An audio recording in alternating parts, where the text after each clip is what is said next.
Sidika kirika, Sidika kirika. Ọmọ ògbọ́n ẹni òkú kí ló ń pọmọ tí ògbọ́n òwà. Sidika kirika, sọ bẹ́ẹ̀ Sidika kirika. Sidika tí mo fẹ́ pín equinas. Ẹ káàárọ̀. Ẹ káàárọ̀. Sidika kirika, ọmọ ògbọ́n ẹni òkú kí ló ń pọmọ tí ògbọ́n òwà. Are you talking to me? Yeah. I don't understand what you're saying. I don't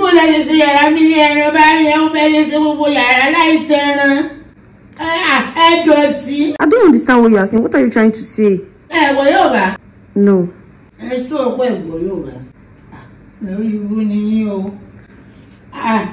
No, ti mú sẹ́rì abuse wá so tell you owó èrè ṣe gbogbo yàrá bó ṣe tún aṣọ sórí bẹ́ẹ̀dì. Ti ẹ̀sà náà wà cleaners. Kí ló yìí báyìí àwọn owó ti tú gbogbo aṣọ sí àìjọ ọmọdúnra ni. Náà ń gbé sẹ́rì. Hello. Ṣé ṣí èrè ni? Ẹ mad ni. Mo ń jà láti play along pẹ̀lú yín, mo sọ fún yín pé mo gbọ́ Yorùbá. Ẹ ń sọ̀rọ̀, ẹ ń sọ fún ta ló lólé ẹran, ta ló lólé bí ilé ẹran. Ṣé wọ́n Yorùbá ni? Ṣé ta ló gba wèrè síṣẹ́, ta ló irú hotel ọba ta ló gba ru yín sí cleaner. Mẹ́rin lẹ sọ pé ẹ̀gbọ́n Yorùbá. Ta ló dọ̀tí ilé bí ilé ẹran. Hotel ọkọ lele, ta ló gba ru eléyìí, ta ló gba ru eléyìí sí irú hotel ọba. Ta ló gba as cleaner, I want to know. Ẹ má bínú mi mọ̀ pé gbọ́ Yorùbá. Ẹ mọ̀ pé mo gbọ́ Yorùbá. Mọ̀ pé gbọ́ Yorùbá mọ̀ bínú. Ṣé tí bá ńlá yín fọ̀tí, bá ńlá yín fọ̀tí ojú kan tẹ close yẹn èkejì máa close. Ṣé wà okay ṣá? Kí ni mo wá hotel fún? Ẹ má bínú. Okay, you expect me to come to the hotel and use it neatly? Ṣé wà okay ṣá? Mo rò bẹ́ẹ̀. Ẹ̀yin jẹ́ kí n lo 5 minutes kí n já bọ́ sísàlẹ̀ kí n lọ jẹ breakfast kí n padà wá kí n má tí clean. Nuisance. Balẹ̀ ń bá sọ̀rọ̀ báyìí. Ẹ má lọ.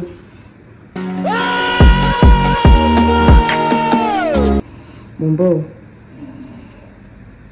Mo ń lálàá ni.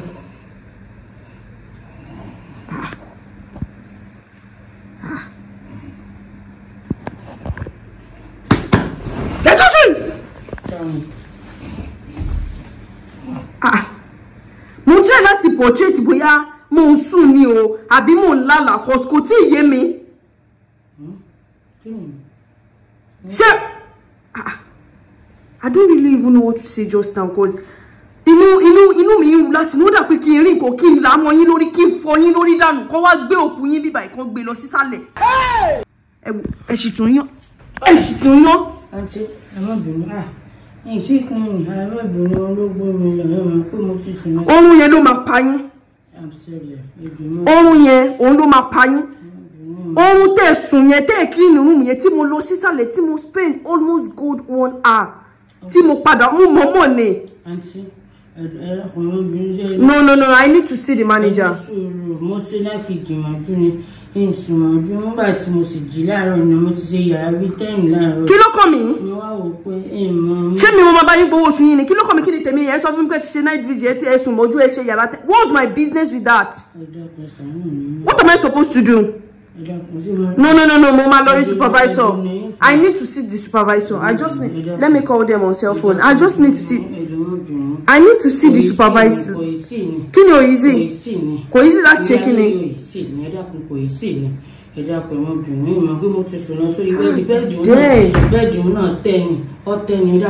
No, ẹ̀yin imagine pé mo mú àlejò bọ̀.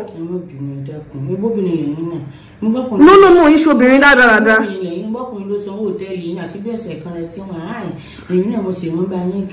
Oh really? Nǹkan tó fẹ́ sọ nìyẹn.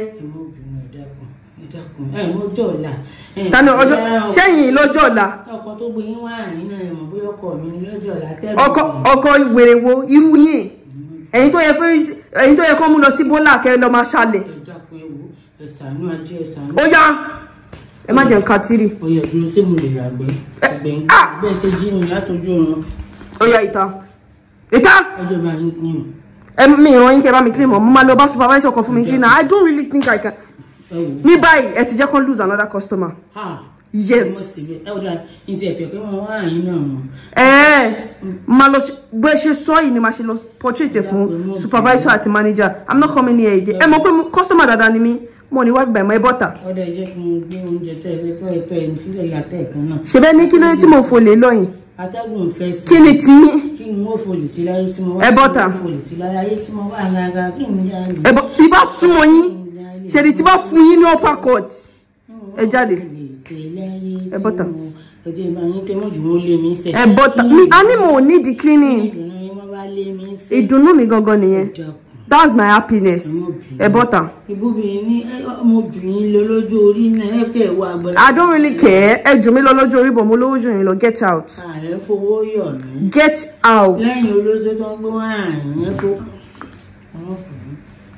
Is she mad or something? Money kẹ́ jáde. Ẹ jáde. Ẹ jáde. Ẹ jáde. Patako. But me when to gba wèrè síṣẹ́. I don't know. Mo mọ̀ ko tó máa ń ṣe àwọn manager àtàwọn tó máa ń lò tẹ́. Ẹ dúró dè mí. Ẹ dúró dè mí. Èmi náà ti ṣe mọ́.